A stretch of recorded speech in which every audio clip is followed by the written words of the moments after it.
Hello and welcome back to the channel. Today we are talking about Burnley against Sunderland. We are previewing that game. If you enjoy the content, please like and subscribe. And also give me your match predictions. I would love to know what you think about Sunderland's chances at Turf Moor against Burnley. Can they keep up their perfect start of the Premier League, or will they be pegged back and brought down to earth? So we're going to dive into that today. So I think the best place to start really is what can we expect from Burnley. We know what Sunderland are all about after their first game, although things may change for the second game, to be fair. But we know what Sunderland are about. But what are Burnley about? Well, in their opening day 3-0 defeat against Tottenham, they lined up with a 5-4-1. I'll go through their team, but it was Dubravka and net, Esteve, Ekdal and Walker as a back three. They had Son and Hartman at wing back. Then they had Anthony and Hannibal on the wings with Cullen and Laurent in the middle, Foster up front.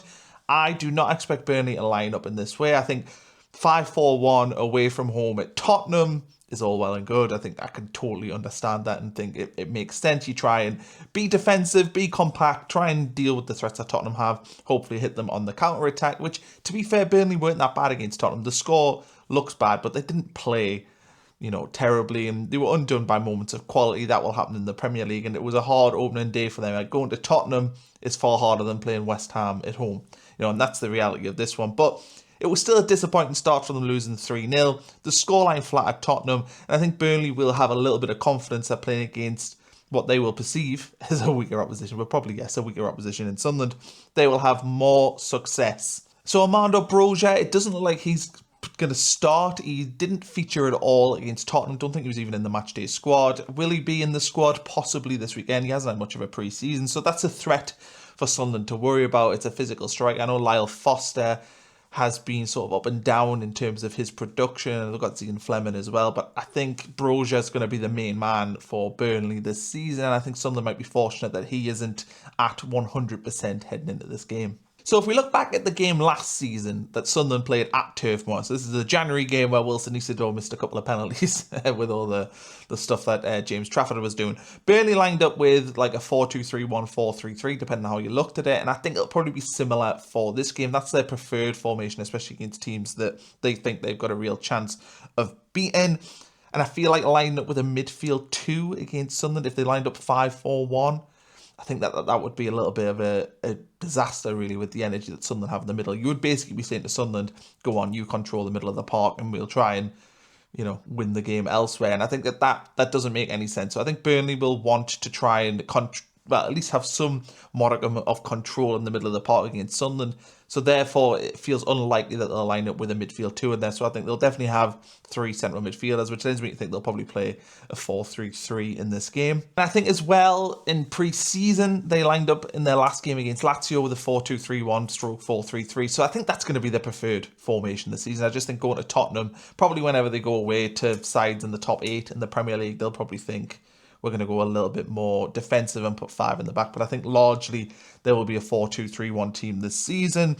In the game at Turf Moor, Burnley had 59% possession. I think both teams don't really want masses of the ball. I know it sounds ridiculous, but I think Sunderland are very happy playing in transition. They're very happy, to allow the opposition to have the ball and then take it off them and try and counter-attack. And I think Burnley probably feel the same way. Their game plan will not really work against teams that are defensively, sitting in probably a low to mid block, which I think Sunderland will.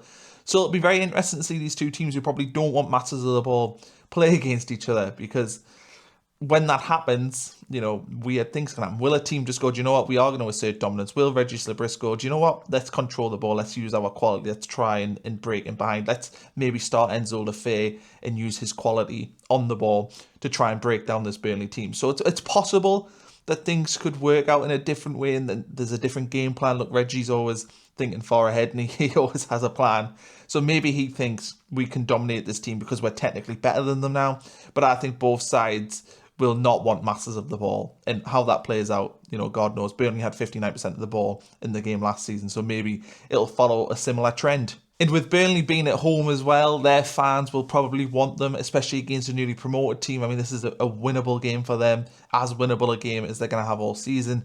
They don't want to be sat, with 10 men behind the ball. They will want to show that they are willing to come out and attack. So I think that could play into Sunderland's hands, the fact that it is their opening game and it's a game that they think they could win. So that's a really, really interesting sort of talking point to see how the game actually plays out and whether Burnley do try and dominate the ball and do try and have lots of possession, or if both teams just kind of want to concede possession and essentially play out a stalemate. So here's some facts about the game that don't really mean anything, but I thought I'd read them anyway because I thought they were quite interesting. So Burnley are unbeaten in 3 Premier League home games against Sunderland. Sunderland have 6 clean sheets though in their last 8 games against Burnley.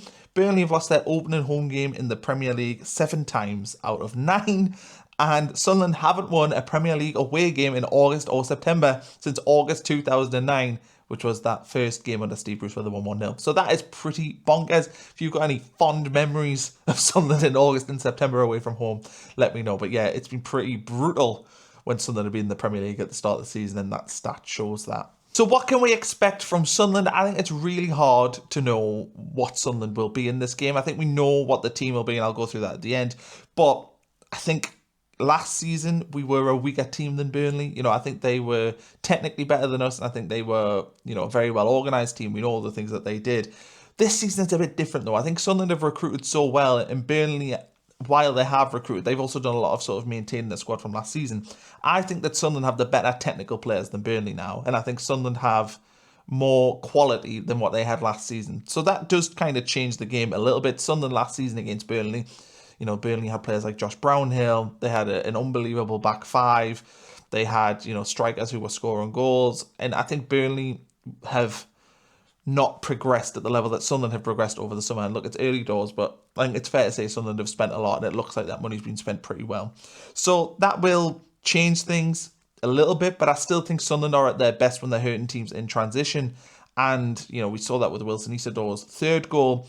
They are going to want to hurt teams on the break, and that's going to be how Sunderland will try and score a lot of their goals this season. I don't think Sunderland are going to be great at coming against teams in a low block, but I think the positive is not many teams in the Premier League will play against a newly promoted team and play in a low block, so there is that as well. And I think the key pillars for Sunderland to win this game is that they are strong defensively on set pieces. That is vital because you don't want to be done by corners, and I think Burnley will target set pieces this season, and I was impressed with Sunderland on set pieces on the opening day. I think Robin Roofs is an ideal keeper to have because he just comes out and tries to punch everything out the way, and I trust him to be strong from set pieces. But I think Sunderland, if they're good at set pieces and they're able to connect in transition, and the midfield 3 are as lively and as active as they were against West Ham last weekend, I think that's how they win the game. I think that's the key battles.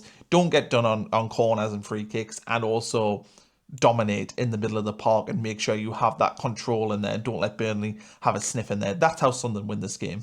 So my predicted 11, there is no shocks here. I think Sunderland will play with Robin Roofs, Trey Hume, Ronaldo at left back, Alderete and Ballard at centre back, a midfield of Xhaka, Siddiqui and Diarra, and then a forward line of Adingra, Mayenda and Tolby. So pretty much the same team as last weekend, just with Alderete playing instead of Jensen Seelt.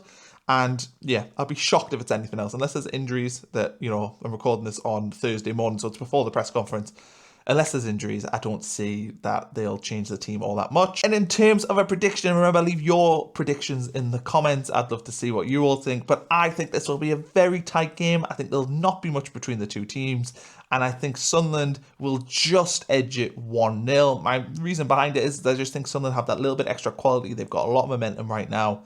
And I just don't see Burnley having enough quality in the final third to really hurt Sunderland. But look, this could go either way, really, this game. I think a lot of pundits probably have it down as a draw, and I think Sunderland would probably take a draw right now. A draw is not a bad result for Sunderland going away from home to a relegation rival in their first home game of the season. A draw is not a bad result.